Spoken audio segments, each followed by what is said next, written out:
Hi, beautiful. Lame. Hi, guys. Just give me a moment. I'm still promoting stuff. Oh, God. I look so white. Woo, chat! The Lord's the Jesus. Fuck. It's the first way. How y'all doing? You still working out? You been doing good? You been working out? How you doing? Lola? How you doing, Madly? Hi, Brit. Sorry that, I took a hiatus. My sister's trying to figure out lighting.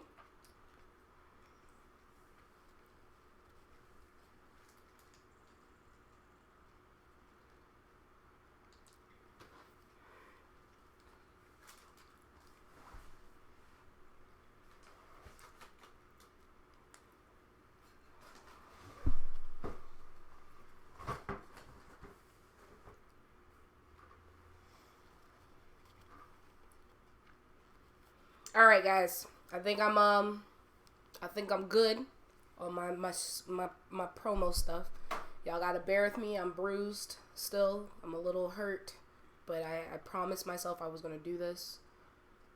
Gotta recover the energy to give the energy. Most definitely. Well, I look so highlighted. Hello. Hey, how you doing? Good. I'm such a dork. I'm sorry, guys. Thank you for telling me I'm looking sexy. I am actually I literally just walked in the door like 20 minutes ago, and I'm still eating my dinner because I had to drive an hour and a half from work. And if you guys weren't aware, it's Valentine's Day weekend, so we're gonna kind of talk on that too, and we're gonna talk about a lot of other things. Do you have the audio ready? To pull the audio? Oh, yeah. How am I going to sit here and, have this uploaded if you ain't even got the audio down? So, we are in a new space. Guys, while she's setting up the audio, getting the audio stuff ready. You ready? Well, guys, it's time again from your friendly neighborhood witch. Welcome to Reiku's Weekend Detox. If you guys are watching this video, this is from the setting of our new humble abode up north in New York. In New York? What did? We're extra. Kat is going to be probably more of a regular on the podcast now because I told her she had no choice in the matter because she's my roommate. She has no choice in the matter. She loves me. As I made a promise, I said I was going to be back with new news and, to tell you guys how amazing you guys are for, sticking it out as long as you guys have. And, I know you guys have missed, the Sunday or the weekend detox, no matter if you're listening to this live currently right now on, Twitch, or if you are catching the audio later in the week on Spotify. I am going to upload it on YouTube later, just not at this moment. We still haven't decorated the background yet, so probably by not next week, but the next podcast live, you will have some audio. Well, not audio. You'll have some visuals back here. I did have a theme song that I paid somebody for, but I'm not going to use it. For personal reasons. It's just mutually, I'm just gonna not do it. I mean, that person's great. They're great. So before we get into the subject today, I want to talk about some updates that you guys may not be aware of. One of the updates are, I will be going back to streaming game streams. Once I have a desk, because I don't have a desk right now. I gave my desk to my sister. Her desk broke. So that's why I have not been streaming the medium, for those who've been wondering why I haven't been streaming. For the greater good, my sister needed it for work. And that's what I'm going to do. I'm going to make sure she can make sure we have income in the house. I have my income. She has hers. And we got to make sure we eat, be mutual about it. For those who follow the page that I'm no longer affiliated with, Agram, A2GRM2. I walked away from the business. Me and the co-owner, well, one of the co-owners had a disagreement for communication, and I just felt because of the lack of communication and understanding, I decided to walk away. Because I felt like that would be the best and more ideal thing to do. So I walked away from the business. I will never tell people to not support the business.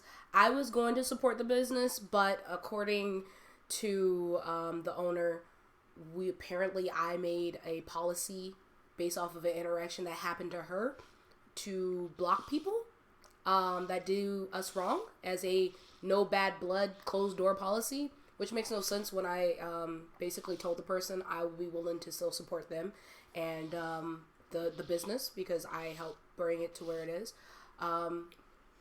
Again, this isn't me bad-mouthing the company. Just understand, for my understanding, why I am not going to promote. But I am going to still send people who are part of the Afro-Goth community. That way, if you need promotions, if you need a platform for anything of that nature. I personally can't support them or tag them in anything because of this policy that was put into place. But I will not be getting sponsored to talk about them, so I won't talk about them anymore. The artists there, they're amazing, they're great. By all means, those who have met the creators and the co-owner, I don't want you guys to ever think anything bad. Malice, which is one of the accounts I mod here on Twitch, he is affiliated, well, he knows of them. I don't know if he's actually personally working with them after this incident, but he is not going to badmouth them either. And we just decided to keep it at a peaceful, I walked away, it is what it is thing. Since they want to have a closed door policy, I just got to, abide by this. And I also walked away from that person personally as a friend for the reason of being called or being told that I make them uncomfortable in more than one occasion. Thank you, Nico. Which is what brought us to the subject today. So, everybody knows, I don't keep it a secret, I have anxiety, I have depression, I am a suicide attempt survivor 4 times. One of them's not intentional. So for me, as a person who naturally feels guilty, I naturally feel like I'm in the wrong with something. When this incident took place, I literally had everybody reread the text that went on between me and this person. And I was like, maybe I'm not reading the text the right way, or like, because I overanalyze things, and it's unfortunately part of my anxiety. I don't like losing friends. I am one of the most caring and charismatic person in the world. I want to make sure my friends are taken care of. I make sure their energy's right. I don't like leaving things on bad terms or misunderstandings. I do try to meet people halfway. I do try to, I'm not a firm believer of meeting people 100% of the way. I've done that before. Thank you for the cheers, for the biddies. I've met people 100% before. Honestly, any past relationship I've ever had up until the start of my growth, I used to meet people 100%. Like, I would not make them meet me halfway. I used to put in the effort in going 100%. In terms, it made me unhappy. Because even if I was meeting them 100% of the way for one incident, it became a cycle where I'm meeting them 100% for everything. So I told myself when I started my growth, I would not meet somebody 100% anymore. I felt like if you were going to be my friend or have any kind of relationship, whether it was a friend, association, hell, even when you work in corporate America, you're meeting someone halfway. When you work a job, you're meeting someone halfway. And as a person who has mental health problems, and I constantly live with guilt from my trauma, I know you need to meet people halfway. You can't meet them 100%. Unfortunately, that is a sign of codependency when you are, we go back to when we were talking about codependency behaviors for those who are codependency caretakers. and me being a codependency caretaker, I used to meet people 100% away. Like, no, I got it. I'll take care of it. Don't worry about it. And then when I stop doing those things, they'll get mad at me. So I set up that expectation now that I've grown is that you need to meet me halfway. And me and this person, she told me that it was selfish of me to ask her to meet me halfway. And I was just like, okay. I sat on it. I thought about it. And then this person threw at me a couple times that I made her uncomfortable because I was making her face big girl conversations. Like, you took what I said and like ran with it. And I was like, this wasn't directed towards you. If I was saying something directed towards you, anybody, Kat can tell you, if I'm saying something to her because of how I talk, because this person even said, oh, I'm sorry that you got offended by how I talk. It's about understanding how people communicate when you're going to have a relationship with somebody. Even when you have a relationship with somebody who has mental health or have autism, you learn how to communicate with them. You want that person in your life. You care about that person enough in your life that you're going to learn their communication style. You're going to learn how to handle them. You're going to meet them halfway. You're not going to go 100% of the way because, one, the people are not children. They're not mentally disabled. Is that the appropriate word to use? Mentally disabled? That's up to the person. It really is up to the person. I personally, as a person who, I used to not be able to communicate. I had a speech impediment when I was growing up. Honestly, almost all my mother's kids had a speech impediment. We had to go to speech class because of one thing or another. So I learned how to talk.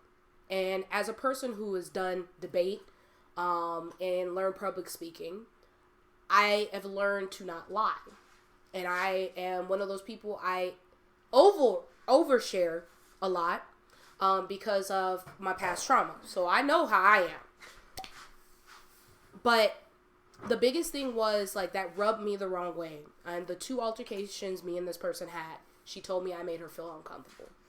And the big red flag for me was, I told her the first time we had an altercation, I wouldn't leave her because she felt like I was going to leave her. Because everybody else left her. And I feel bad because I don't make promises I don't intend to keep. It's a red flag, by the way. Kat said that's a red flag, by the way. It's a red flag when someone tells you they always lose friends. I'm such a kind-hearted person. I take people's heart in consideration, and I literally was just like, I should have seen the red flag, and I was like, maybe, they don't know how to this, they don't know how to that, they don't, I don't use my anxiety and depression as a, crutch. I don't. I own my shit. And I'm gonna definitely be a person that's gonna own it. But the biggest thing is when you're dealing with somebody who has a problem, mentally, trauma, anything else like that, and you tell them that's selfish of that person to tell them to meet you, to meet them halfway, that it's selfish for them to ask, you walk away. I thought about it. I sat down. I actually slept on it. And I was just like, she told me I made her uncomfortable 2 times. And all I did was come to her and try to make her have conversations with me. Because she wanted to be passive aggressive. She wanted to text me her issues. And then her problem is she doesn't know how to communicate with text. And I'm not a texter. Like, if I have a problem or if I need to vocalize it, I will call you. And Kat knows I will call you or I'll wait until I see you. Because you can't hear the fluctuation in text messages, and your text can be misinterpreted because you don't know. They could be saying something calm in demeanor, and then it could be something totally different. So she said the word, I made her uncomfortable twice, and I don't like making people uncomfortable. And what was the biggest thing for me was she told me, give her space, and she will let me know if she feels comfortable with me helping her achieve her goals and her dreams. Which I was just like, that's what friends do. They support your goals and dreams, right? Like, I feel like you're not really truly your friend if you don't support my goals and aspirations. But if I make you uncomfortable, you know, it is what it is. And I feel like if, like, the word that she used kind of was just, like, the red flag for me to just walk away, and just end the friendship. And then I talked to my photographer, Jasmine Denise. I love her to death. And I was like, you know, I want to see from a business standpoint and a spiritual standpoint, because both of us are growing. Like I told you guys when I started my podcast, I don't know every answer. I don't. And I'm human. Even if I say there's some days I'm magical and there's some days that I know some stuff more than I do. I've learned to start taking my own advice. But I actually had to seek guidance from my photographer, who is also on a spiritual journey. And I told her the situation, and she said, it sounds like, you know, you have matured and your spirit is telling you need to walk away, and you did the right thing. Honestly, sometimes when you start that spiritual growth, you may outgrow people, and it may bother you, and it get under your skin. I was literally freaking out about it for like several days, and like this girl right here was getting tired of it. She's like, she's not a good friend. I'm like, well, I don't want to say that. Like, I was still defending this person, and that's honestly, again, that nice nature in me. I naturally defend people. I have a poem that, if you guys ever heard this poem, it's literally me saying that I have protected my abusers. Like, I defended my abusers growing up, and even to this day, I still defend people who have done me wrong. And I need to, like, I honestly, it's something I'm not completely outgrown yet in my spiritual growth, but I've learned that, you know, it is what it is. I gotta let people go. I gotta let people think what they think. Let people do what they do. And then, like, it was just like, sometimes, you know, and I noticed certain things, and I pointed out certain things when I was around this individual, that I noticed, because when you start growing and you see a relationship from the outside and the situation and how people are handling the relationship, and you kind of give advice, and then they don't want to take it because they don't see it. I mean, I honestly do hope and pray, and like, I pray to the gods, and I say this from the deepest part of my heart. This is not no sarcasm. I really hope she succeeds. I hope she finds what true friendship is. I really hope that, you know, the business still goes swimmingly with all the other people. She has a lot of amazing people who are behind her. And I just hope that, you know, she can grow. And I say this, I have to say this experience and why I'm talking about it. And I mean, this person may not be happy about me talking about it, but unfortunately it did involve me. And this is just part of my healing. Because honestly, because of this altercation, I almost did not do this podcast today. Plus a shit ton of other shit that's happened involving my family personally. But it did tear on my spirit a bit, and then I realized that, you know, I have to kind of clear the air, because I did talk about it in the last couple episodes about Agram and, you know, me about to own a business and everything else like that. And now I'm coming to tell you guys, oh, well, that's dead. But don't worry, there's a lot of other things, positive things that we'll talk about at the end of the podcast about. So, communication between two people with past trauma, or even not even past trauma, with anxiety or depression. We've talked about it before, about communication styles and learning about communication styles. I wanted Kat on this episode because of, not only does she have anxiety, and we're in a new town, a new state, a new city. We're far from the South. This is the most adult thing we've ever done. Right before my 30th birthday, right before her 31st birthday. Well, this is the most adult thing we've ever done. We are the farthest we've ever been from our parental units. I can't be like, hey, Dad, I really want some fried chicken and spaghetti. Because I got family from the Midwest, and they will tell you straight up, spaghetti's a side dish. If you ever go to a family reunion to anybody in Chicago or St. Louis, they will literally have spaghetti as a side dish. It will not be a main dish. I'm just letting you know. And if you never had it, get with it, because that's the best way to go about life. But this is the most adult thing we've ever done, and she has anxiety. Even with me being at work, she texts me when her anxiety's like triggered. She's like, hey, I need a second opinion. Are you free right now? I'm freaking out. Please call me. And I'm like, give me 4 minutes and I'll do it. And I think that was the reason why I was so bothered by that whole situation, because somebody told me I'm so inconsiderate of other people and insensitive. I was like, wait, what? No. Me? Insensitive? Are we talking about the same person? Wait a minute. Okay, so Malice, he helped me move. He left his humble abode in North Carolina, rode with me from North Carolina to Georgia and Florida to help me move. And he was great. He was great.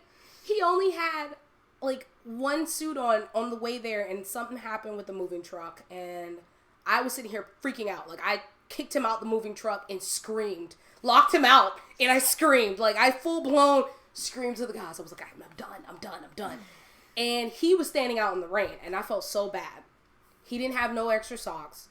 I literally told him, hey, look, can you check my book bag? It may not fit you, but I gave him my fuzzy socks, and he still has them. So for somebody to tell me that I'm inconsiderate or mean, I was like, wait a minute, I've given people my socks. I've given people the clothes off my back before, literally. So, we need to talk about this. I've literally donated like my last $5 to people. I still have a friend to this day. She called me and asked me for $5, and my sister tells me, you ain't got it. I'm like, but she needs me. And she's like, you ain't got it. Not, honestly, I actually don't have it. Like, I would literally put my account in the negative sometimes for this girl. Like, it's so bad. But this is what I mean. Like, for somebody who doesn't, like, I've known this girl for 8 years, and you would think she would know me. But it's one of those things that bother me. But back to Kat. Kat will literally tell you. She will text me and call me. And if I can't get to her immediately, I'll be like, hey, give me 4 minutes. And literally at 4 minutes, what's up? Well, you good? Yeah. I'll talk to her my whole lunch break. Or text me. Or I'll be sitting here, we'll be shooting each other like messages and stuff. And I'm like, baby girl, we got this. She's freaking out. Oh my God, I'm freaking out. I was like, don't worry. We got this. And that's why her mom loves me. It's true. Her mom loves me so much. But I know her anxiety. I put up a good front. I do. I'm a strong friend. But my friends are aware. I do have my moments. Kat is fully aware. I've told her, I'm like, I may get overexerted and I might disappear for a day. I might be in my room for a whole day. Don't take no offense to it. Just know that's me recharging, because I deal with a lot. I push down my anxiety. So it's like I'm constantly having like a like doing this for my own anxiety and depression every time for everybody else. So it's like I learn different communication styles for different people. My sister, she's the same way. She comes off emotionless, but she's one of the most emotional people I know most of the time. And Kat, she wears her heart on her sleeve, and I'm like, I'm always here for you if you ever need me. And I mean,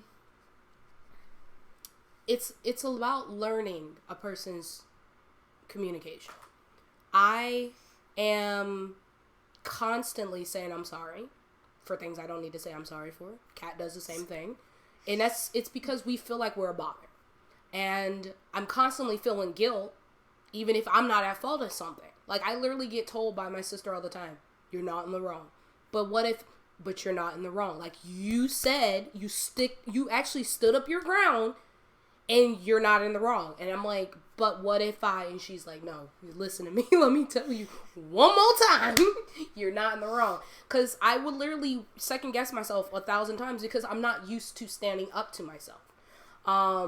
For myself a lot of the times. And honestly, this last 2 years in this growth, it's been a lot of firsts for me. It's been a lot of different things for me. Hell, this year alone, in the last 30 days, has been a lot for me. Mm-hmm. Me moving miles away from my closest parent to turn around, and now I have to deal with some family health issues, and that's causing me anxiety. And then, losing a friend. I mean, even if I was the one who walked away because I felt like it was going to be the best thing mutually, and I saw the toxic, and I walked away. Like, I saw the red flag, and honestly, this is the first time of me doing it. It's me walking away. from a toxic situation. And I normally don't. I usually just let that shit ride. And my sister's like, you should be done with these things. And I'm like, but they might need me. And they might change. But what if they change? And she's just like, they've already showed you who the fuck they are. Mind you, this is my little sister, ladies and gents. She's about to be 25. Yep. And she's the most mature person in the house. I mean, I have my moments. I'm not I'm 100%, I'm at the bottom. It's Khadijah, Derica, and then Kat. Yeah.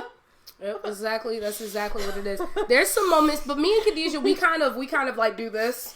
It depends on what day it is. There'd be some days she's like, I don't feel like adulting, and she'll be sitting there cuddled up with her blankets and then like her stuffed animal, and you're like, I don't feel like adulting, and then I'm like, well, time for me to tag in.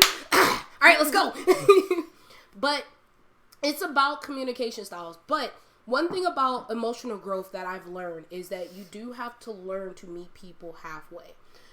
If you have a person who say you need to meet me 100% of the way, they're not ready to grow.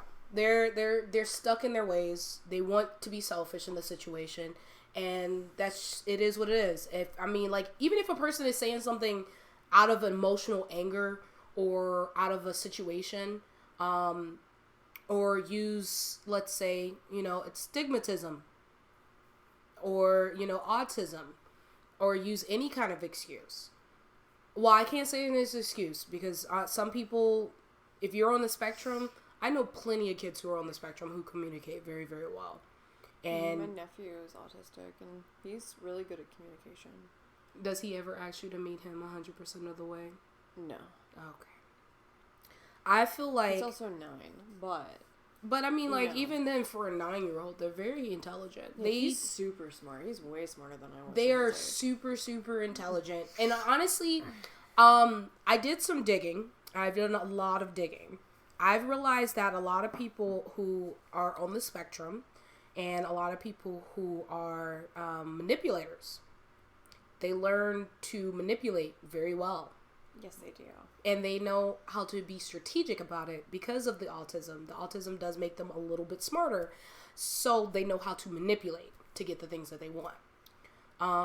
As a person who's dealt with manipulation and victimizing on a personal level from other people, I've learned to see the red flags. I've learned to see where people are going to kind of paint you as the villain no matter what you do. And just walk away. My favorite is when they tell you that you're playing the victim, but then they're the ones who are doing that, and they like gaslight you, and you're like, well, wait. And then what happened here? And then if you are a person like me, who constantly, second guessing themselves, like, am I in the wrong? Mm-hmm. And then you're going to be like, damn, I'm in the wrong. I'm sorry. And then you're apologizing for shit you shouldn't apologize for. Yeah. Believe me, I've been gaslighted a lot more than I care to. And I've been manipulated a lot more than I care to. But I will never, honestly, at the end of the day, I've never been the type of person to ask anybody to meet me 100% of the way. Even when it comes to my anxiety, my past experience, anything, I don't ever paint the same thing for each person. So when I go into a relationship, I've talked about this before, so this is just me kind of reiterating this. If I go into a new relationship, I'm not going to go into a new relationship and be like, well, I noticed you're doing the same things my ex did, and I'm going to treat you, I automatically assume you doing the same thing. You might actually be working an extra couple hours at work. I'm not going to assume until I have proof on it. So for me to be sitting here and tell me and say that you're like everybody else, then that's automatically putting you in that category and having that expectation of you when I haven't had room to set expectations of you or even know who you are as a person. So you may know a person for years and years and years, and I like I said, I'm one of those people. I hate losing friends. I hate telling people no. I hate, I'm very passive aggressive when it comes to telling people no. I mean, I'll straight up be like, no. But it's just me joking. But, seriously telling someone no, I'm very passive-aggressive about it. I'm not, I need to be a little bit more dominating. I'm not dominating with people I know on an intimate level. I'm dominating with people who are giving me money. Like, if you a cash cow, I'm like, yeah, no, give me money. Feed me. Give me, do things. And I would be dominating then because I don't care about you. But if I care about you, of course I'm going to be very passive aggressive. It depends on your direct line to me. Like, if it comes to this girl, I'll joke with her talking about no. And they'll be like, here you go, here's some wine. I'm sorry. I didn't mean to. And take the wine. But it's learning about meeting someone halfway and understanding that, you want to make a relationship work. You don't want somebody to meet you 100% of the way, because then you're setting up that expectation that every time there's an issue, that person got to meet you 100% of the way. And that's not how relationships work. Not of any kind. Like, personal, friendly, family, romantic, best friends. I tell Kat, I'll be like, hey, when you're ready to meet me, I'm here for you. Not like, oh, well, now that you're not ready, now you gotta come wait until I'm ready. No, I literally, when I say, when you're ready for me to come talk to me, come talk to me. I'm not gonna force it out of her at that moment. But if we are having an issue, we're gonna talk about that at that time so we can resolve it. So I'm not sleeping angry and stuff, especially since we live together. I don't want her to smother me with a pillow in my that look she just gave me. Oh my god, I'm not a killer. She said shit. Oh. And she gave me the most. I can't even kill bugs. She really can't. I love her. I can't I've realized I feel horrible. I'm literally the man in this relationship. Oh, 100%. So this is why I tell people, if you ever meet me, I'm the sweetest person until you piss me off, or until you cross the people I care about. For example, I'm going to talk about the day we moved in. Okay. Oh my god. Whoa, okay. That was a crazy ride. So we minus the truck having some issues. They gave us a truck that had no power steering. I'm not going to talk about the moving truck company. But they gave me a truck that had no power steering. So I was driving a 26-foot truck with no power steering. And that was not a fun experience. So imagine my 5'3" behind trying to lug a truck through Manhattan and Brooklyn with no power steering in the snow, in the middle of a snowstorm, a blizzard, guys. So I was crying, and I appreciate my ex so much. God, Kyle, I am to my whole entire life and expectancy. I appreciate you so much for letting me cry to you in this truck as I was driving almost 30 minutes through the snow crying. And he was like, it's okay. I know his wife is probably like, why the fuck does she still call him? But he's the only person who understands how to calm me down when I'm having fits. Especially when I'm that bad. Him and my sister. But I was also frustrated at my sister because I told her to go to the apartment because she had the address, but she was still behind me, and I was like, why is she still behind me? I was so mad. I was livid. I love you. But I was... Yep. GPS had us going in the same direction. She was sitting behind me. I was literally cussing her out. She doesn't know I was cussing her out, but now she knows. Yeah. I assumed, to be honest. So she had to deal with me in the car. I was sobbing. I was like, oh my god, what have I done? I was like, I'm so far from my family. I was freaking out. And she was just like, it's okay. It was a mess. So we couldn't move. We got the truck there. They were talking about, oh, we weren't aware you were moving in today. I was like, oh, no. We are moving today. They knew the first. I don't care if there's a blizzard outside. We need to move. We end up not moving everything into the apartment. We end up moving a few things after we finally found parking. Parking is disgusting in a truck, mind you. Not only that, I got stuck in the snow twice. Some dude literally got in the car with me after getting the truck out to make sure I paid him money, and then asked me for my number. And then it was so funny because Khadijah and I we got stuck in the snow too, and this guy helped, and she called, and she was like, "Oh, they're gonna ask you for money," and the guy was like, "No, we're not. How dare you?" Like, oh, she's from Chicago. Where are you from? She's from Chicago. So yeah. So flash forward after we just like had actual helpful people. Yeah, we did. Where you actually had someone. I had a piece of work. I mean, the dude was super sweet. He was super sweet. Apparently, I'm a chocolate goddess. I'll take it. It's all right. But it is what it is. I mean, like, hey, live your best and fullest life. I heard this dude's whole life story in my car, in the truck. And he even watched the truck. He was even nice enough to watch the truck for me. So I guess in a way it wasn't too bad. He got his money.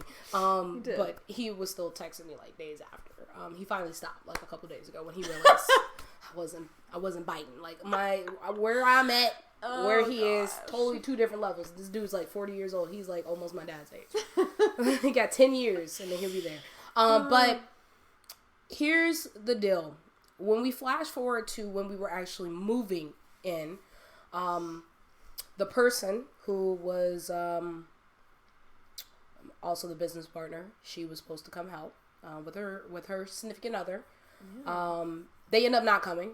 I was like, okay, whatever. We'll see if we could try to get this truck unloaded. And the lady downstairs, our door lady, our security guard, she was so helpful, which we owe her. We do. Some baked goods. We do. She stayed there, blocked the whole street, because I'm sitting in the truck. Kat and Diva, they were both literally lugging stuff into the apartment.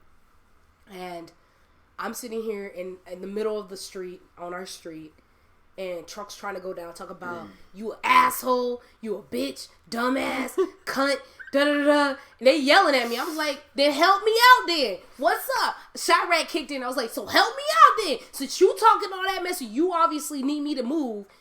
Come help me move. And he's like, nah, man. Nobody in New York blocks off streets. I was like, first and foremost, I've been here a month now. For you to tell me that trucks don't block off the middle of the street is a bullshit ass lie. You just mad because I'm in front of you. So, see ya. So I basically, the lady who was downstairs and stuff, she helped out. There was a moment where we rotated and Kat was down there. And the moment we came back after the first load, she's like, can you come sit back here? And they still yelling at her, and they made her feel like really bad and anxiety because she's non-confrontational. I love Kat. She's non-confrontational. I'm also from the South, and like people just don't talk to you like that. And she was about to cry. I was like, what is this? They're so mean. And I was like, it's all right. And they started saying something. I told them to back the fuck off. And I'm like, my anxiety was bad too, but because I know how to put up a good poker face from being from, my family from the Midwest, from Chicago, you kind of have a tough skin. I got into the house and then cried about it in my room. In the shower later too. The next day I was like, we did get everything into the apartment. The same day. We did it. I bruised the fuck out of my body. My wrist, I actually have a Band-Aid on the bruise because I actually scratched it real bad because it was itching and it popped and it started like bleeding out. So it was like real bad. It was just disgusting. So I actually bruised my wrist. My boards from my bed fell on my shoulder, so I had a bruise on the shoulder for a good minute. It actually still hurts. Like the strap on my bra, if I have it placed at the wrong spot, it hurts. And I'm still gonna push out a photo shoot for you guys. I don't know how I'm gonna do it, but I'm gonna have it happen. But I've literally, I bruised my body real bad, and like Malice, he was like upset. He was like, I'm so mad that I'm not there helping you move. That could have been done. Like when I tell you, he managed to put everything in the truck literally by himself. He lifted up our TV stand. It was like heavy. Who do you had help move you last time? Some bitches? I was like, why are you like this? First and foremost, not everybody works out and bench press 400 pounds. I don't work out. I'm allergic to it, but kudos to you. But learning her style, I knew that I had to put up a tough skin.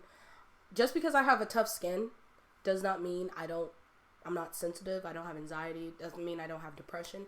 I just hide my depression and anxiety a lot better, only because I'm used to hiding it. If you guys remember when I was talking about my background, when it came down to the traumatic experiences and stuff with the abuse and what was going on in the household and everything else like that, I learned to hide it because of that. I didn't want my mom to get in trouble. So I learned to hide, the abuse. I learned to hide my feelings. I learned to hide my anxiety and my depression. And then when my dad, I really I spun out emotionally to the point where my stepmom, my now stepmom, my mom, she didn't like me. She honestly hated me. My stepsister hated me, but she loves me now. I spun out emotionally a lot. I hated my sister when I first met her. It was like, fuck you. You trying to take my dad from me. Then I hated my dad because I felt like my dad should have seen what was going on, and I was trying to tell him what was going on. I was going through a lot of teenage angst, and like I said, it took a lot of years of learning, but that was the biggest thing for me. My dad, I don't think he remembers, but there was a moment where I did try to commit suicide, and he said to me, if you really feel like the world is so cruel and unusual, you should be like a cat and go under a porch and die. And I felt some type of way, and then I hid my depression and my suicidal thoughts from my dad from that point on. And I just kind of was just like, if you're gonna say something like that, then I'm not gonna say it. Because he found me in the bathroom with a bunch of pills. I was trying to take my life. I was 15 years old because I thought my mom was going to try to take me back. She threatened to call the cops to pull me back into that household that I tried so hard to escape. I didn't want to go back there, but I also didn't want to leave my mom, and I didn't want to leave my brother. So, that's where I was. And honestly, that's part of the reason why I have abandonment issues, and I don't like leaving people, and I don't like leaving friendships that I feel like they need me. Because it's something unresolved in me, in that situation for my mom and my brother, me feeling like I left them and I abandoned them in a bad situation, and I don't like leaving people. If I feel like they need me, I don't want to leave them. I will try everything in my power to, maintain a friendship, stay there for them, and honestly, at the end of the day, sometimes it's just that you can't help nobody who don't want to help themselves, and that's the biggest thing. I have to learn to live by my own advice. But for me, the final nail in the coffin was talking to my photographer and telling her the situation, and she was like, you did the best thing for you, and I'm super proud of you. And you're not bad-mouthing this person. You are trying to justify why you walked away, and I'm very proud of you for making that spiritual growth, and I've been watching you. Because anybody who knows me on a personal level, who's seen me and been around me, knows I used to be worse. I stayed around in bad relationships. It made shit worse. As great as, my ex-husband is, people who knew him, she has her opinion. My sister has her opinion. I still was like, well, he's a great guy, when he's not, thinking the way that he thinks. I try to defend things. I really did. And honestly, no matter how people look at it, they're going to always have well, she was this, or she was that, or she didn't care. I've done a lot of sacrificing in my life. I've done a lot of things in my life to help other people. And again, like I said, it deals with a lot with that, that caretaker, that codependency caretaker habit that I used to have. And for me to get out of that cycle, I have to learn to walk away from people if they don't need me.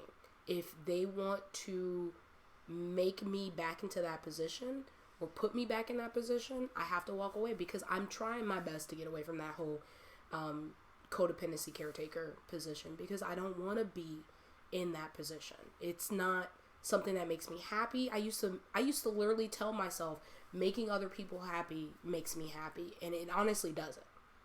Because it takes a part of my soul and my spirit and my anxiety and my depression to make these people happy. And I would never ask Kat to meet me 100% of the way. And she knows. I mean, like, and with her, she's on multiple times came up to me and was like, I'm having a bad day. And this is before we moved in. She was like, I'm having a bad day. I need to see you. I just need to hug you. And I'm like, when you come over, I'll hug you. And that would be the first thing. She would literally throw all her shit on the floor. It would miss the couch. And she would like, I'm like, come here. It's all right. I got you. And it's just because that's our way of communicating. We don't have to verbally say anything. And I think we only had one altercation because we thought we didn't like each other. Yeah. And then we both said, I thought you didn't like me. I thought you didn't like me. Well, no, apparently not. We ended up sharing a whole box of pizza together, and that was it. That was just... That tends to be how, like, my really good friendships start. It's always like, I thought you hated me. It's like, no. No, just that's how my face is. Yeah, and I have really bad resting bitch face. As you could tell. And I'm very proud of her. She's doing very, very well with adapting. Her anxiety sometimes trigger mine being an empath, but I keep telling her it's okay. We're in this together, and I keep telling her we're not gonna make it. We're not gonna make it a big deal. We're gonna make it, amazing. We're gonna live our best and fullest life. New experiences. The whole reason we're moving is because we're trying to start our lives. 30 is the new 20. Hey, I'm gonna be 30 in 10 days, guys. If you didn't know. 31 in April. It's disgusting. Who let me become an adult? God did. The gods did. Your mother did. I keep telling my parents, you remember when you told me that you brought me in this world, you would take me out? Can you take me out? Do it. I'm cashing in on that right now. I didn't ask for it. Adulting is overrated. It is so overrated. Don't grow up. My dad, even to this day, like, even with us moving, my dad made me feel like I was wee small. So did mine. Oh my god, my dad. I called him on his birthday because I was like, happy birthday, Dad. And then he was just like, this is everything that you do wrong. And like turned it into this like huge lecture. And I was just like, what the fuck? I just called you to say happy birthday. Like, why are dads like this? Just take the happy birthday and go. Why are dads like this, guys? It's because he loves me. I thought I still have food in my teeth because I've been eating. I'm pretty sure I do. No? Oh, okay. I don't know. So. I was sitting here and I was looking and it looked like it to me. Don't judge me. I'm a little sensitive because I haven't been in front of a camera in God knows how long. I hate cameras. So, no. If I was to jump into another relationship at this point, being that I'm 30, I'm going through a divorce soon to be finalized. Had past experiences, very bad, traumatic past experiences caused me anxiety and depression. And if I get into a relationship, no offense, I'm going to probably date another introvert, or I'm going to probably end up dating an extrovert. And one thing is, even in a relationship of any kind, you meet that person halfway. You're gonna meet them halfway. And when it came to Kat, I meet her halfway. I don't like vegan stuff a lot of the time. Only because most of their stuff is made with coconut, and anybody who knows me knows I'm allergic to it. That's true. And that's the reason why I don't like it. It's not that they don't have flavorful stuff, because, slutty vegan, it's fucking delicious if you ever go to Atlanta. That was really good. That was some really good ass burgers. I was like, is this vegan? Hold on, wait a minute, yeah. Jesus. I was super into that. It was good. And, but most vegan places, they use a lot of coconuts, so that's the reason why I don't.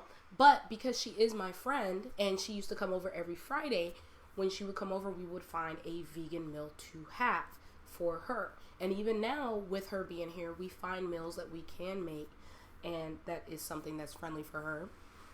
And even if it's something she can't eat, we will still have, like, a veggie option or something like that. Like with our fajitas that we had today. She had a veggie fajita. I had a steak one because I still eat my steak because of my iron level. And I'm also helping her take her meds every damn day. But it's one of those things where, like, I hate them. Nobody likes meds, okay?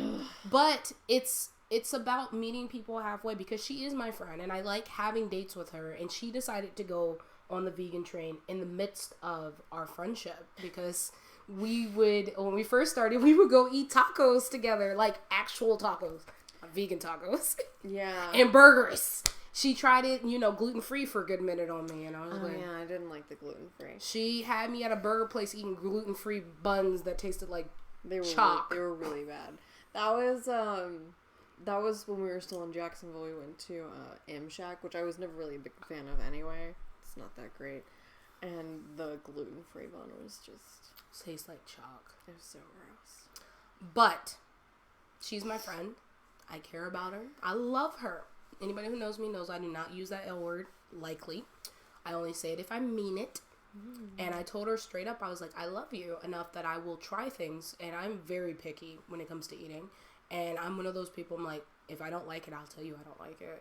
I won't smile in your face and be like, look, this is great.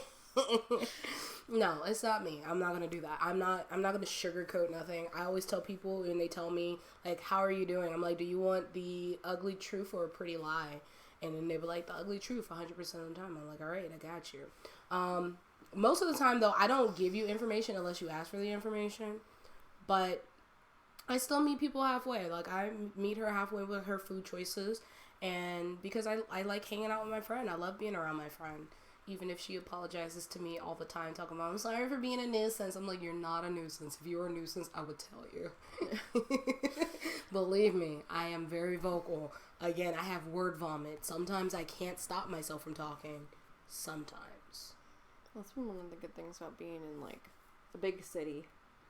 Is, most places, even if they're not like a vegetarian restaurant, they're all gonna actually have like vegetarian options. We picked nice. a beautiful spot. Most of actually almost every menu we went to had a vegan option, which has been very good. Yeah.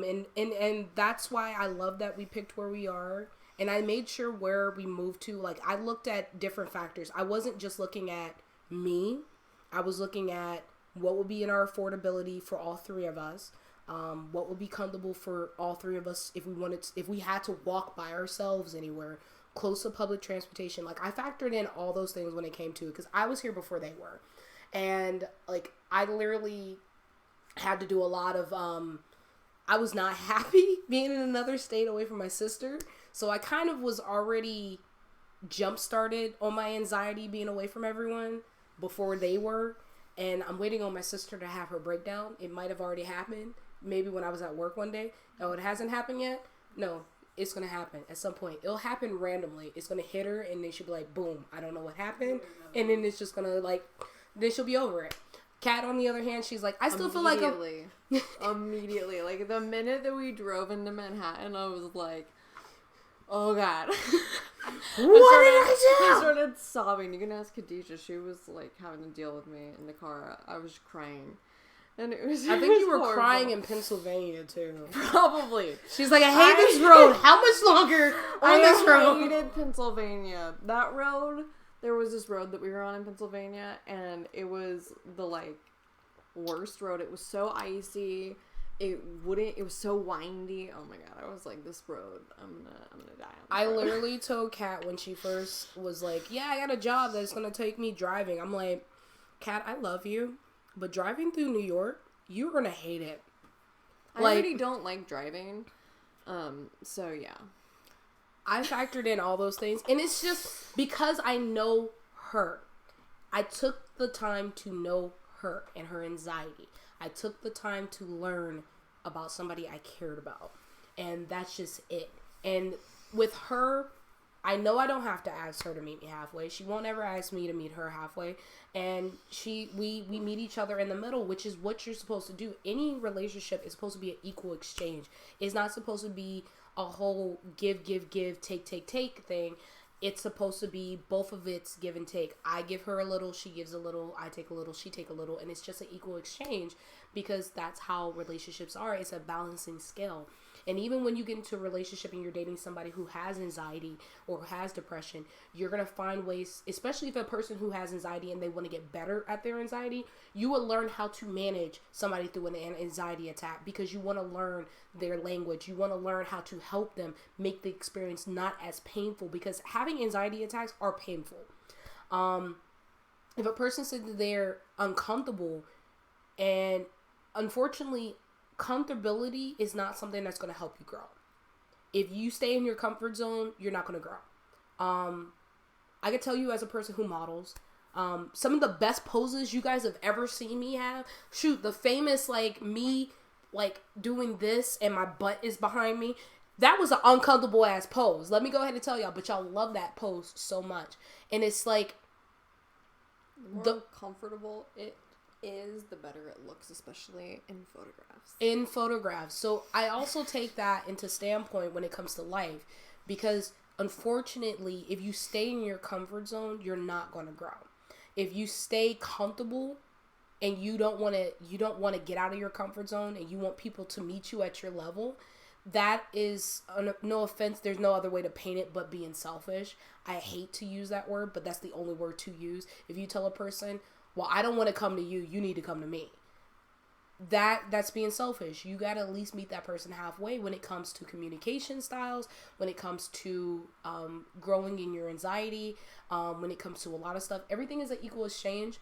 And I'm not one of those people, like, I take everything at face value. I try to look at things, and I always tell people, like, if a person tells you their true self, you need to, like, own that shit. It is what it is. But no offense, like, I would never ask you to meet me all the way. But then again, I'm not the type to, like, tell you I meet people 100% of the time. I have my random moments of, like, hey, I need a hug, or I need cuddles. And then I'm like, all right, I'm done cuddling. I'll go back to my room for, like, hours. But that's literally because my love language is touch. I am suffering real bad being single, because I be having these moments where my love language, like, kicks into full effect, and I'm like, eh. I don't know what my love language is. It's definitely not touch, though. Mine's is touch, communication, and service. Acts of service. I feel like I might like words. So you like communication? Probably. Yeah, I like acts of service. My love language is also touch. I don't like being touched. And I wish I did, but I don't like it. Well, you like hugging me. Well, yeah, but I like you. I don't know. I'm really weird about, like, when I'm in romantic relationships, people like. I am a little weird. I've learned that touch isn't always necessary, but if I'm laying next to you in bed and you're mad at me, let me just put a leg on you. Let me just touch you with a finger. Like, I just need to know you're there. So it's like, now I can sleep. It would be like that. But if I'm not with somebody, then of course, communication, open communication is good for me, because I am very open. I tend to be very open. I will tell you things that probably don't need to be told to you, because my ex used to hate. I used to tell him all the time, like, hey, I got a crush on this female at work, and he'd be like, why are you telling me these things? I'm like, because I'd rather you hear from me than hear from somebody else, and it'd be something totally different. So, yeah, open, honest communication, and you gotta be comfortable communicating. Like, I don't like people who are uncomfortable communicating. Like, I'm okay communicating with people who are not, but not on an intimate level. Like, if me and you are dating, you gotta be open and honest and comfortable coming to me about those tough conversations. Because I will literally go to my dad and be like, Daddy, he's like, you ain't want to go to your mom? I'm like, nah, I actually need some tough love right now. So, this is the situation. So, like, I'll go to my dad for those tough love conversations, but then when I need somebody to be like, oh, come here, baby, I go to mama. That's more times than none. I think my dad is starting to realize that I'm starting to become him a little bit, in the style of my communication, and being intellectual. Like, I think he's actually pretty proud of me. He won't admit it today. He might admit it to mama, but he won't admit it to me. That he's very proud that my communication style has gotten a lot better, and he's actually the proudest thing that I've had since my growth. is that my dad has acknowledged my past and what's going on. He's acknowledged my mental health. He's acknowledged that, you know, my suicidal thoughts were not just suicidal thoughts. I actually attempted on multiple occasions. And he actually asked me one day, randomly, in the month of December, how is your mental health? Like, he straight up asked, and he sounded sincere. Like, that was the proudest moment for me as a person who has an old school parent who don't really acknowledge mental health issues in the Black community and the minority community. Like, it was the biggest, proudest moment for me. Thank you, Malice. And it was great. Like, I loved it. Like, that brought so much tears internally. Like, I wanted to ugly face cry, like, when my dad brought that up to me. I was like, oh my God, I did a thing. Like, my dad is so proud of me. Like, and then, like, that was it. Like, I constantly, I needed, one thing I could say in my growth, I'm not, like I said, I still have anxiety, I still have depression, I take medication for my depression. Like, if I don't take my medication, my suicidal thoughts will not just be suicidal thoughts. I might act upon them bitches. There was some days I was like, shit, I might play in traffic. The day that my doctor failed to fill my prescription, I was literally having withdrawals. And I'm like, bruh, if I could just kill myself, these withdrawals would just go. Sorry, trigger warning. I should have said that first. But yeah, no. That shit was not cool. That was for the fucking birds. And honestly, at that point, like, I literally was scared that I would actually go upon that. Like, my fight or flight was gone. Like, it was just full blown. If I die, I die in this piece. Wow. So my sister and my roommate told me I'm not allowed to. I told them I was going to play in traffic. They were like, you're not allowed. Like, I've said this a few times since we've been here because of a lot of these situations that happen. I said, I mean, I just try to, like, tell you, I mean, like, you helped me with, my friend recently, but I just try to be like, you can't leave because of what you would miss. Everyone loves you. You're not allowed to leave. I helped her, and when we first moved in, her friend was going through an experience, and she was like, I don't know how to handle this text message. And she told me what was going on, and I told her, you know, I would just tell her the same things I would want to hear when I'm feeling that. She said dying is illegal. Look here, Brett, I know, I'm like mom to you, it's okay. When I'm going through those phases, I want to be told that, you know, I would miss you. And who else is going to experience, you know, this event with me? Like, hey, I want to go to these Broadway shows. If you're gone, I can't experience these things with you. You know, it's just little things, like, making me feel like, hey, I really do want you around. How else am I going to experience these things with you? And I want to experience things. Like, I went through a lot. When my last one, I wanted the pain to stop, and that's the reason why I said that was not intentional. I just really wanted my endometriosis pain to stop. And before that, I was upset because I found out I couldn't have kids naturally without IVF. I felt like I was like, oh my God, what am I supposed to do? I'm a woman. I have reproductive organs that don't work. What man wants me? I'm also, you know, not working out with my husband and blah, blah, blah, blah, blah. Like, it was a lot of stuff. Like, it was just a lot. And even now, like, I have the thoughts circulating through my head, like, oh my God, I'm 30, no kids, 2 miscarriages, about, you know, divorce. Like, what am I going to do? Blah, blah, blah. And things of that nature. It's just like, it's little things like that. Like, that just kind of like goes through my head, and I'm just like, I don't know what to do. And even now, like, even if, like, I sit here and I walked away from the situation, and, like, Jasmine, who knows me, she's known me for years, like, since MySpace days, this is how long I'm talking, she literally said that the hardest thing is to walk away from a friendship. And honestly, as a person, I feel like, what more could I have done?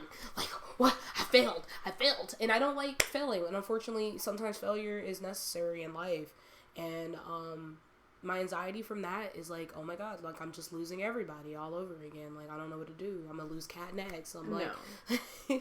She's like, we're living together at this point. You're stuck with me. She tells me every day. She tells me like we're stuck together, and I'm like, I constantly feel like I'm not like wanted. I went through some other stuff that I felt like I was disgusting. And hated myself. Like I've been going through a lot of like self-hate moments in the last 30 days. This is why I'm surprised this podcast is going on today. But I had made a promise to myself that even with my anxiety, my depression, everything else like that, I'm going to keep going. That I'm not living for myself anymore. Like I'm living not just for my siblings, I'm living for myself. Because like I told you guys, for the longest, they were the only reason I was staying alive. Kat, my friends, my family, you know, like, it's not just them anymore, it's me. Like, I actually love me enough that I want to continue being here, that I want to better myself in my anxiety and my depression. Like I said, I put up a real good front on my depression and anxiety. I really do. But I can tell you, I be having miniature panic attacks in my car daily, like real bad, sitting here shaking, literally freaking the fuck out, and it's bad. And it's like there'll be some days I'm just like, when I call and talk to you, it's because I really just need to hear your voice, or I just need something that brings me some, like, you know, a calm, a balance. And for me, that's just how I calm down. That's me meeting someone halfway, and a person saying I'm there for you. That's them meeting me halfway. And that's it. That's all I really, really, really, really want. Thank you for the biddies. And for those who are listening to this on Spotify later on, biddies is people donating, you know, some money. And I appreciate y'all all for that. And I mean, like, any of my friends, if I say that I have a safe space for you guys, it's because I want to have a safe space for you. I want you to be able to come talk about your problems, your anxiety, your depressions, and be there and be judge free. Like, we're not going to judge you. We're not going to tell you about anything. I'm not going to sit here and tell you guys, oh my God, you know, your anxiety is not valid. Because another thing is, I always tell people, the way you're feeling, I will never tell Kat her anxiety is not valid. I would never do that, because to her it's everything. To me it may not be anything, but to her it's everything. And who am I to tell her, oh no, you shouldn't be feeling anxious about that? That's nothing. I've had friendships that have ended because they've basically been like, well, your feelings don't matter. And I'm just like, okay. So then I just stopped talking to people. Like, if I ever stop talking to you, it's because you probably said something to me at some point where I was just like, I can't ever communicate with you ever I again. will never, ever, ever tell somebody that their feelings are not valid.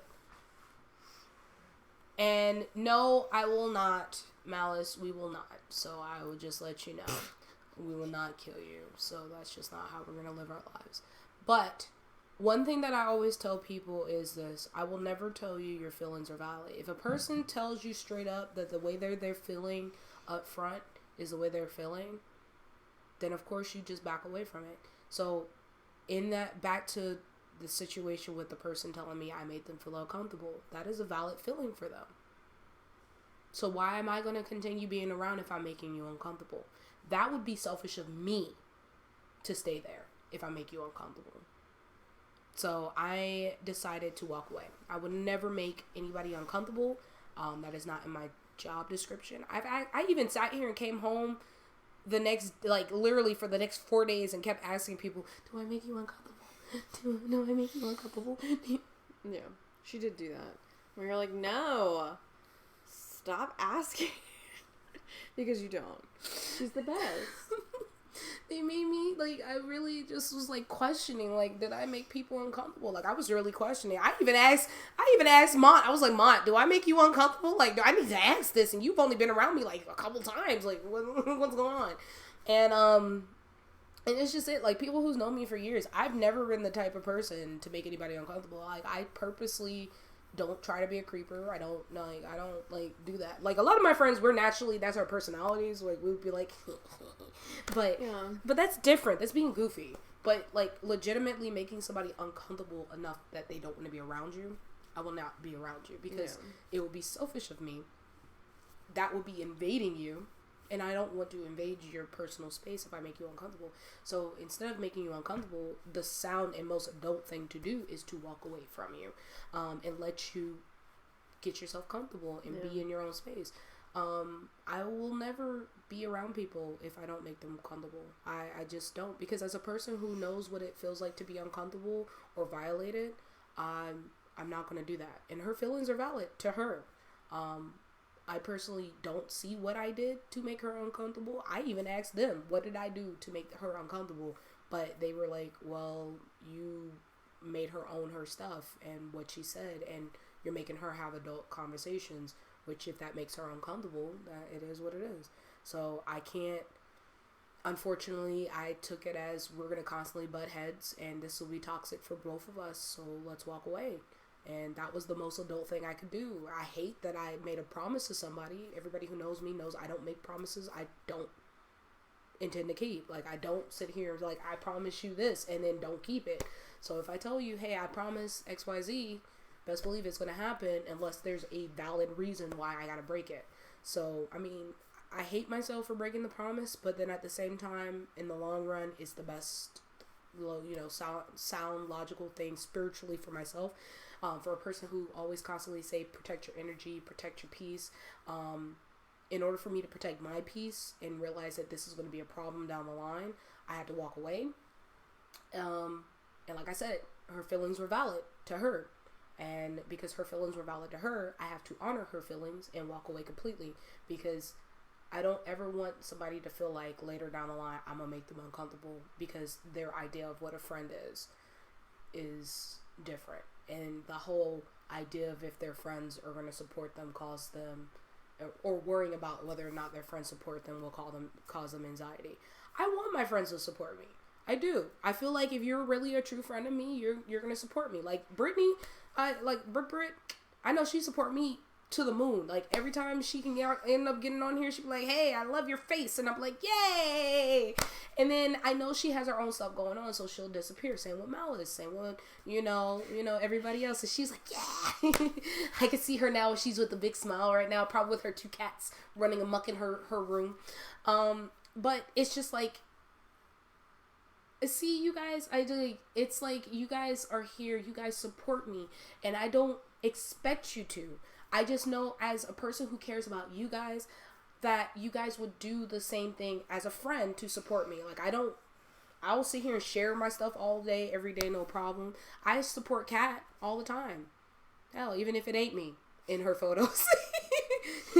Which we got a photo shoot tomorrow. We do.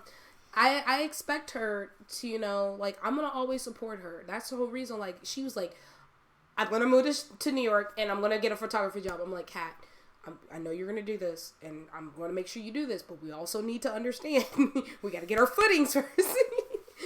But I'm always going to support her dreams. I also made sure we picked an area that's close to a lot of art galleries. Yeah.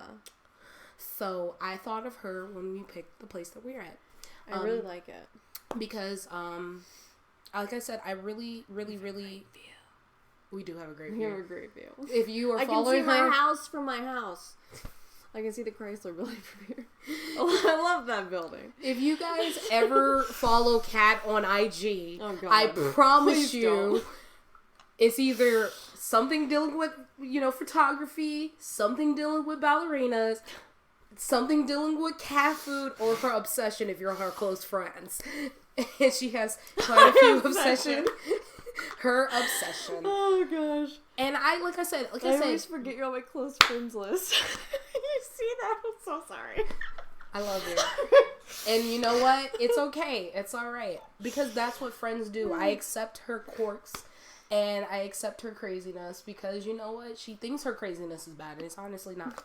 But one thing I always tell people is that as a friend, even with those who know I haven't been around for a long time or I haven't been really active because me moving and getting things settled in the new place and, you know, as soon as I get back to streaming, God, I miss streaming games. God, I need a new computer desk. If you guys want to donate $100, I can get this desk I want, and I can start game streaming again.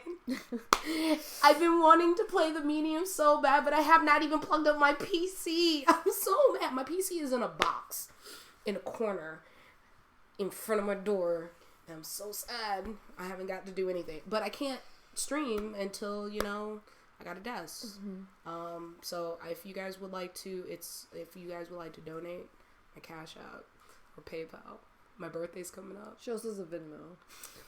I also have a Venmo now because I had to get a Venmo because of her. Yes, it's true. Because I really do want to go back to streaming, and unfortunately, with the podcast, it's easier because it's my laptop and I could just literally hook up here.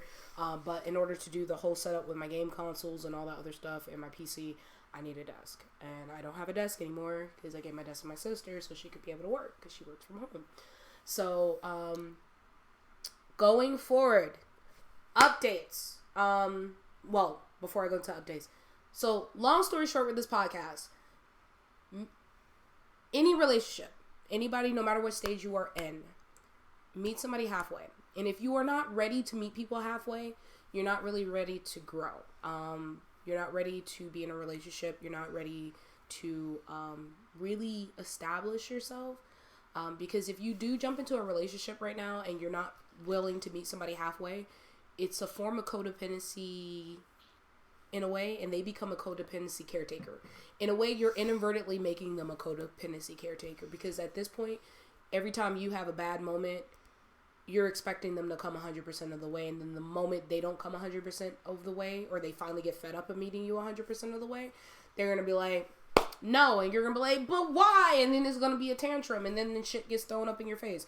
But honestly, it's about seeing your own self. And if somebody points out the stuff, and I've been a firm believer, and I hate that I'm saying this now out loud, but if a person makes you uncomfortable with what they say, usually if it's truthful, it just means you're not ready to face the fact.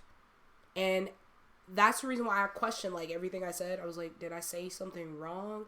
And then I realized as I'm reading it, I was like, I actually said everything that was right, but it made her uncomfortable because somebody else called her out on something. And it's honestly the same thing. A lot of times when you call somebody out on something, it makes them upset, it makes them mad.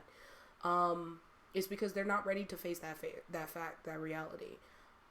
I own everything I did, and I can honestly say in the situation, I didn't communicate in a proper way, and I was like, you know what, I don't want to deal with text messages because text messages are getting misconstrued, and I did try to call, and I did try to explain to her how I felt, and it still does.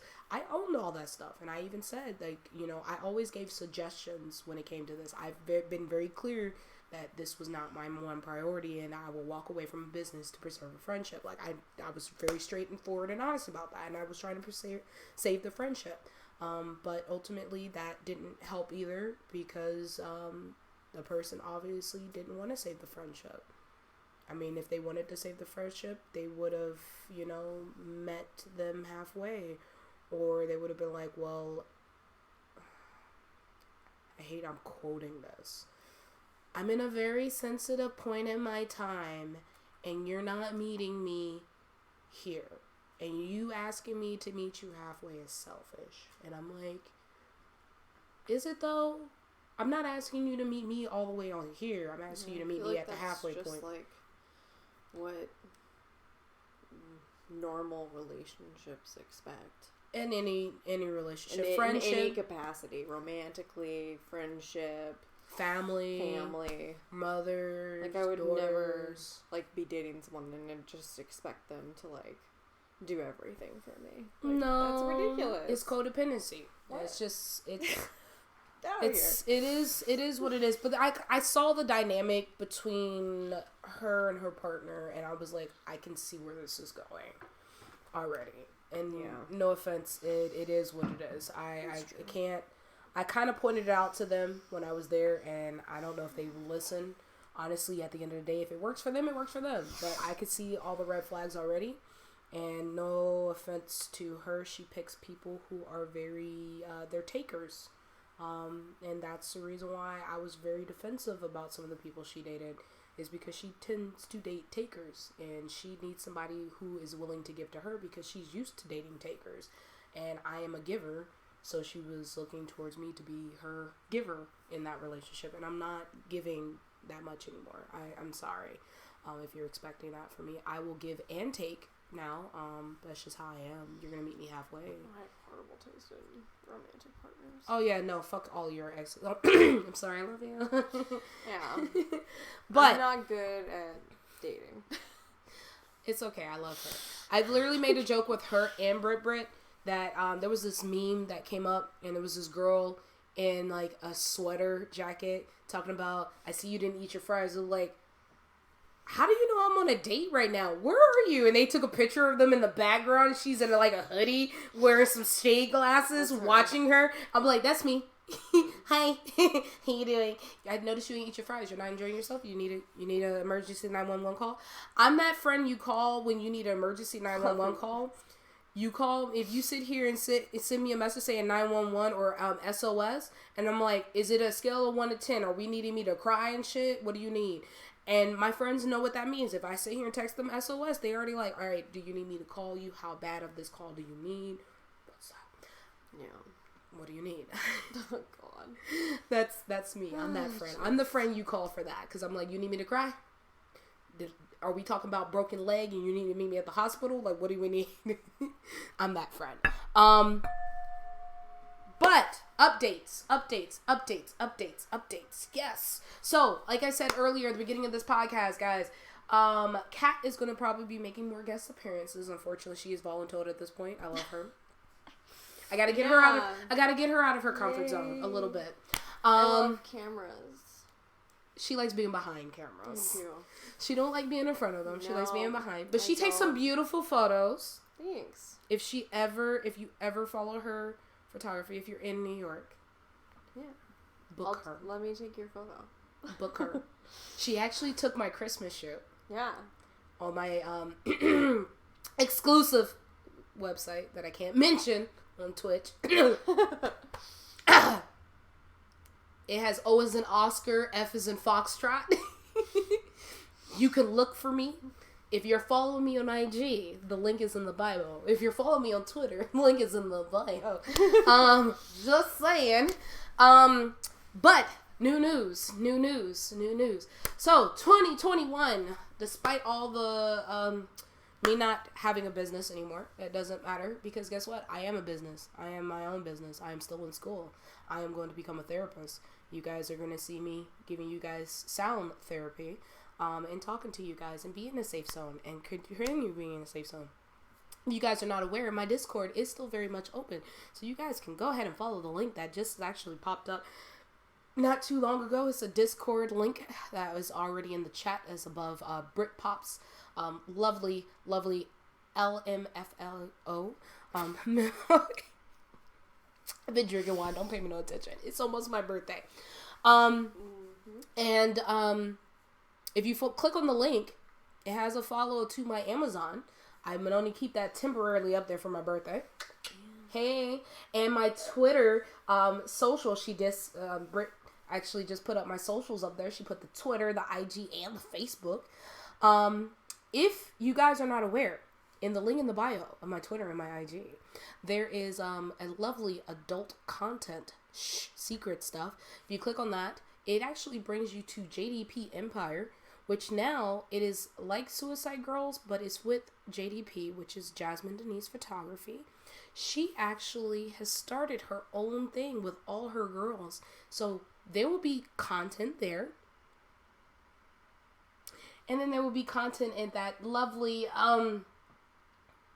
OF thing, that exclusive link thing.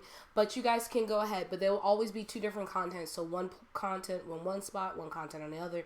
If you see anything on that other exclusive one that's not JDP Empire, it's done by this lovely lady here. She's going to be my photographer. Hey.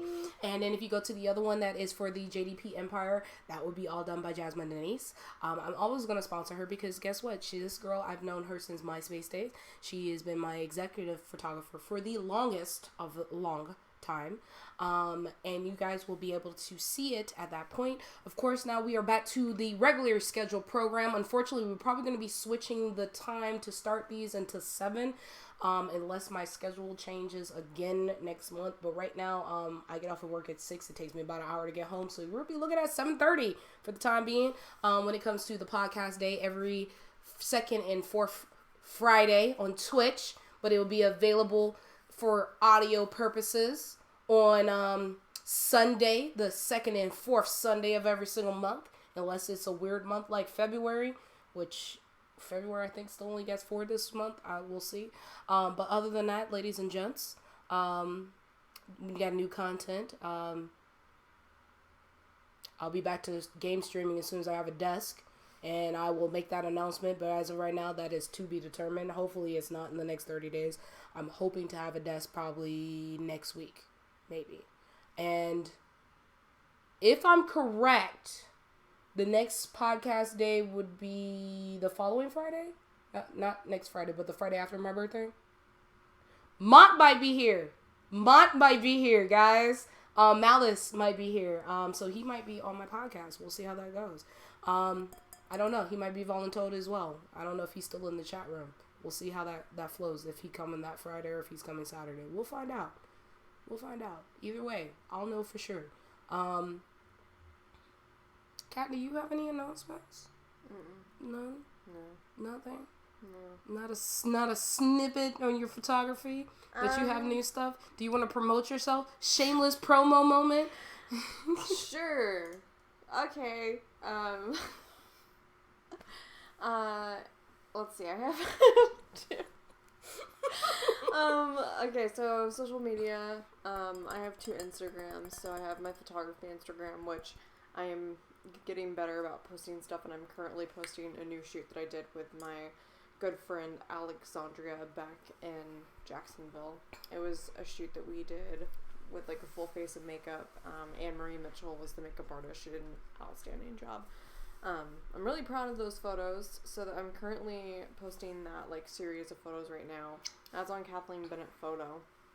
And then if you want to follow like my personal Instagram for whatever reason, I don't really do much. Except post her obsessions. My obsessions, yes. Sorry. I'm just bisexual, so, you know. Pansexual, this is why we're friends. Yeah.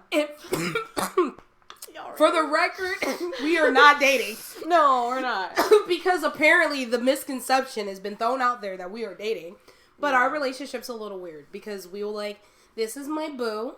Yeah. I'm like, I miss my boo. I literally bought them stuff for Valentine's Day, her and my sister. I bought a bottle of wine and some chocolate. Some of it.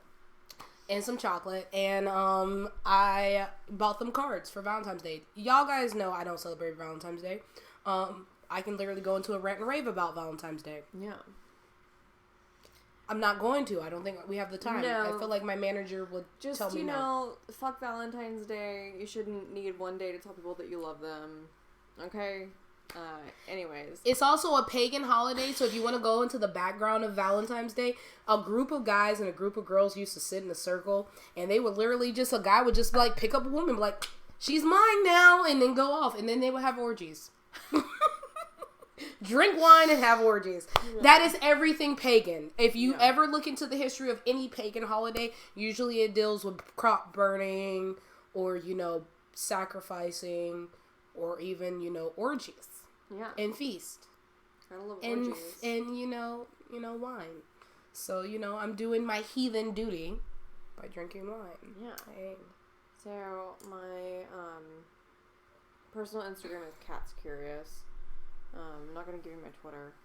Yeah, I don't want to be on that. Yeah, you don't. You don't. It's a mess. But yeah, I'm just super bisexual, and I just find certain, famous people super attractive. So if you're on my close friends list, you get to see those people a lot. I see them quite often. I'm just like, Cat's just being Cat again. Yeah, That's just, she takes it so serious. She's like, I'm so sorry, you gotta be subjected to this. I'm like, Cat, you're Cat, it's okay, you're my favorite human, I love you, it's alright, keep being you. No. Me, on the other hand, I like what I like. If I like you and I want you, I'm gonna share it. You might randomly get me sharing some, Method Man shit, because that's bae. Or, the dude from, The Boys. MM. Oh, yeah. My friend, like, y'all don't understand. Okay, so they fought me, and this is a little funny story. They fought me to watch The Boys, and right now it's a great show. Right now, MM is my background. Him in a suit, and it's just like I'll be like, oh my god, you want to see my background right now? That's mine. Oh, you're terrible. It was either going to be him or Method Man, because Method Man could sit here and look at me, and I'll be like, I just want to do dirty, nasty, illegal things to you. You nasty, nasty little... But then, at the same time, me being demisexual, I'm not in love with him, so I say these things. It won't ever happen. Exactly. But it's like, a girl can dream. But... Like, that's just me with Nick Robinson and Catherine Newton. Like, they're super attractive to me, and I'm just like, y'all are so hot. just notice me. If you notice me, that would be enough. Like, if Method Man ever liked my stuff, I would probably die, and that would be the death. I'd be like, I can die happy now. So attractive. Ever, like, exactly. Don't even know but why. It's just because we like what we like. But it's one of those things. Like, I accept her for her, and she accepts me for me, and I will never ask her to stop being who she is, because she knows how it is to give and take. So, like, me and her, we have our differences, but we accept them, and we meet each other halfway, because that's how friendships work. Any relationship, honestly, works. Me and my sister, we meet each other halfway.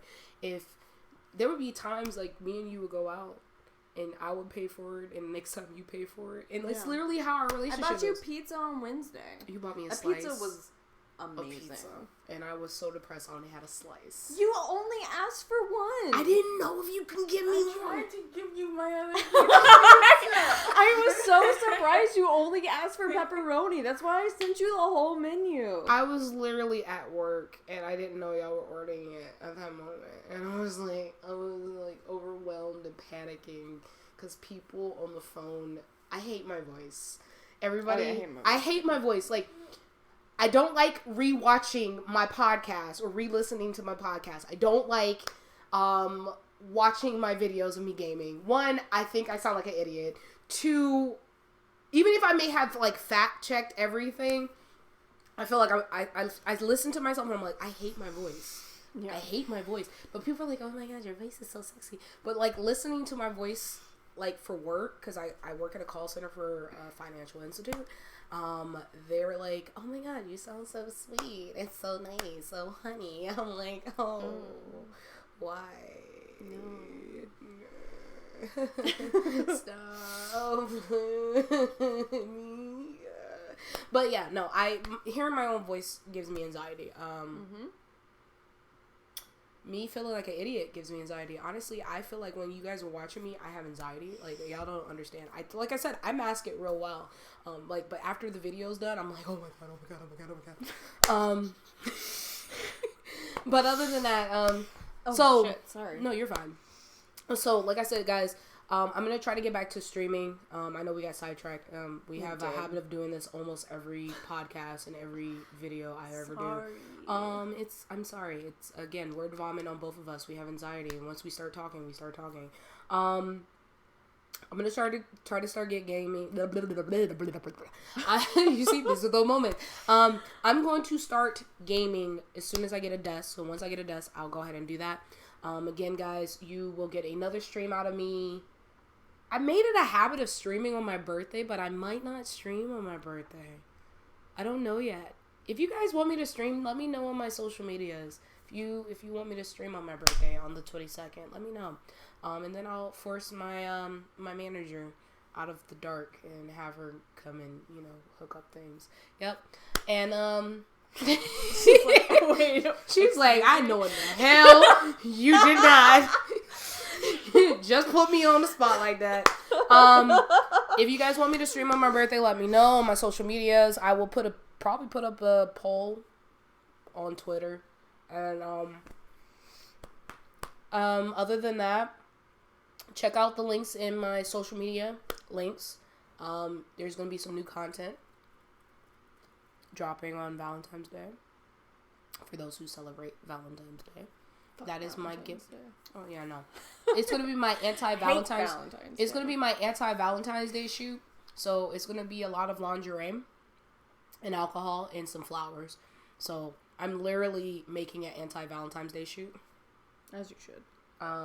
For you guys. Worst day ever. And that's what's gonna be. Besides my birthday. Gonna be on OF, and then that's literally gonna be. No, your birthday is not the worst day ever. You know I just called that, right? You thought that was gonna slide? No.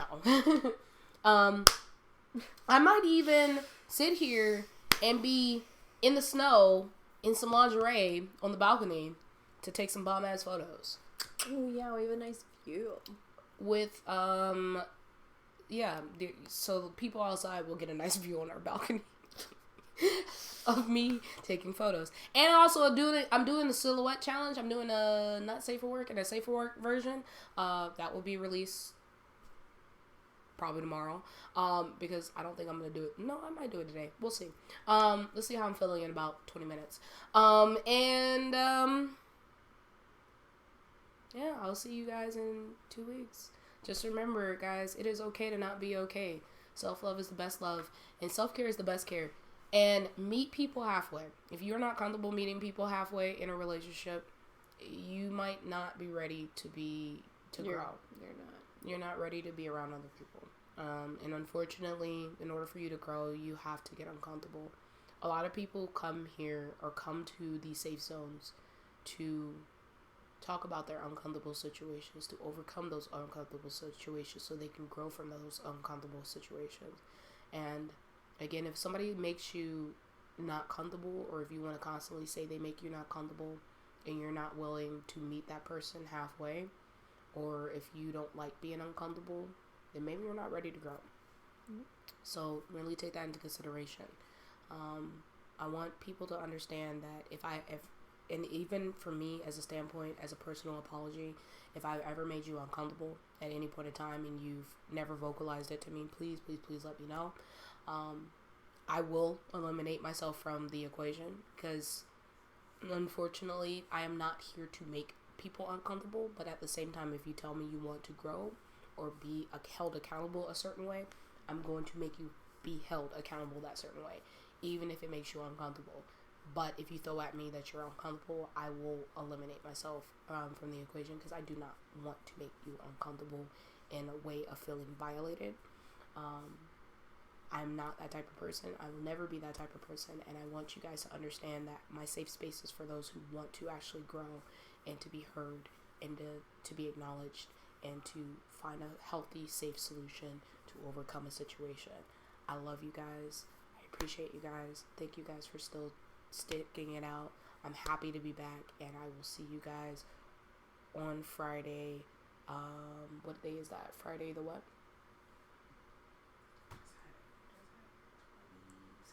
The 26th. Unless you guys vote that you want me on the 22nd, then I'll be on the 22nd.